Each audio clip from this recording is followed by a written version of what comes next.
Remind me of the linkage.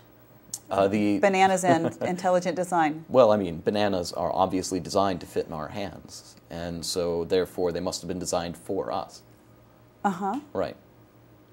Therefore, there's a God. I see.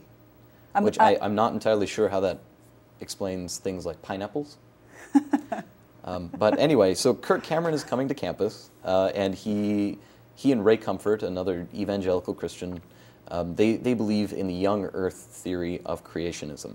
Okay, and so this is creation happened all at once in 6 days, 6,000 years ago. Literally every single year of history on earth has been recorded in the Bible.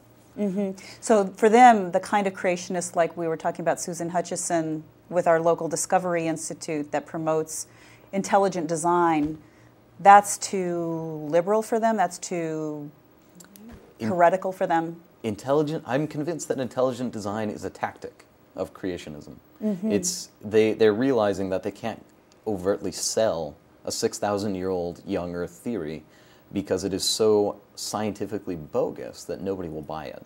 Well, but wouldn't you say also there's a lot of educated Christians who also don't buy the 6,000-year young earth creationist version? So they would have a need of another version that's still compatible with the Genesis story. Is that? Different Christians take different tacks with it. There is the intelligent design movement that comes out of the Discovery Institute. That's what was headed by Susan Hutchinson. She was on the executive board of directors for that. There's also theistic evolution, which is put forth by Francis Collins, who was behind the Human Genome Project, who believes that evolution happened as science says it happened. It's just that God was watching and guiding the whole time. But I think as any scientific theory that has come up in conflict with religion, you'll slowly see the science growing and the religion shrinking back and back and back until that theory is no longer plausible. Much like Catholicism stating that the earth went around the sun, or the sun went around the earth back in the day before Galileo. But you've got this hardcore opponent coming to campus, Kirk Cameron, yes, we do. With young earth creationism. What's going to happen? So what he's doing is he found out that On the Origin of the Species by Charles Darwin is now in public domain in terms of copyright. Okay. So they've printed up 50,000 copies of On the Origin of the Species, Charles Darwin's book, and we have young earth creationists, people who think the earth is 6,000 years old, printing copies of Origin of the Species? That's the trick of it. They're sneaky folks. Honestly, they're quite sneaky. I find it reprehensible. Educate our audience. They're attaching a 50-page introduction to On the Origin of the Species that decries the theory of evolution and points out all of its faults. It's a straw man attack. Basically, what they're doing is putting out this pamphlet with this book, and it says, look, here's the original theory of evolution. Here's the parts where it's wrong. Therefore, you should discount all of evolution. It's much like saying, look at Galileo. He was wrong in all these different parts. Therefore, the sun does revolve around the earth. But it could be convincing. It could be convincing. It could be to somebody that's not educated in science, evolution, and the like. Well, even just attacks on implying that Darwin himself was a bad man, I suppose, is convincing to some folks. I recently got forwarded a Simpsons episode in which the kids are watching a creationist video of Darwin actually smooching with Satan, I think it was. I think that was Dawkins, actually. It was Dawkins, I think it was Dawkins smooching with Satan. Dawkins also had a gay relationship on South Park. Oh, I see. Those evil, godless atheists. You just never know what they're going to do. Eating babies next. We do like to eat babies. They're very tasty.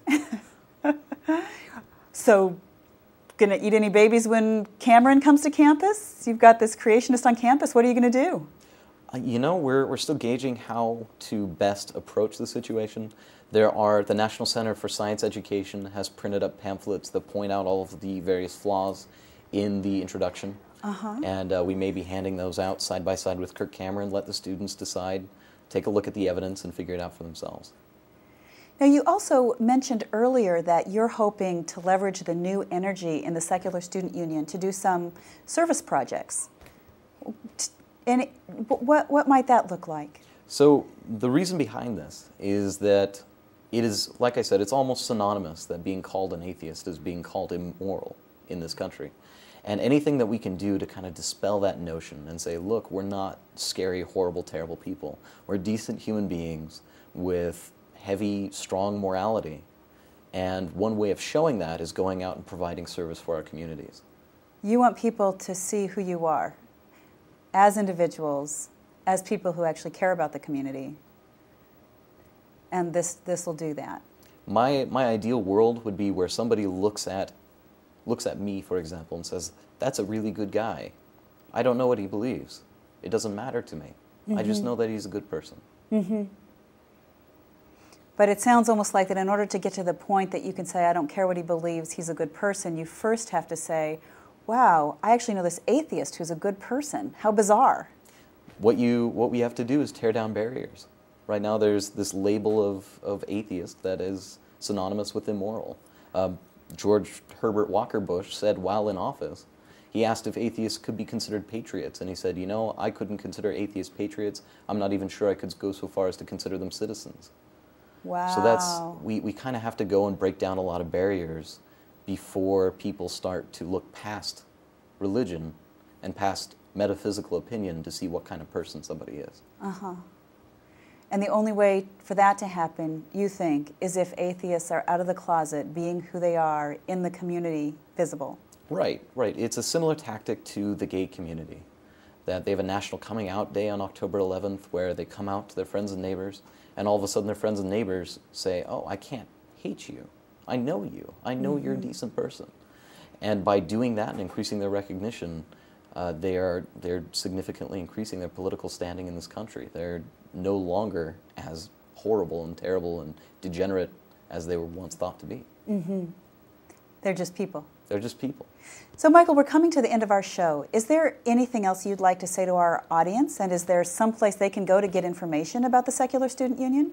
Well, we run it's all completely student-run website where students of the Secular Student Union go and post their personal opinions on whatever happens to be in the news or going about campus. It's at uw-ssu.org. We hold our meetings on campus on Tuesdays at 4:30. The room changes, but we update it on the website. And we're hoping to make for a large organization on campus, a large place that students can come and feel safe. Thank you very much for joining us. Thanks for having me.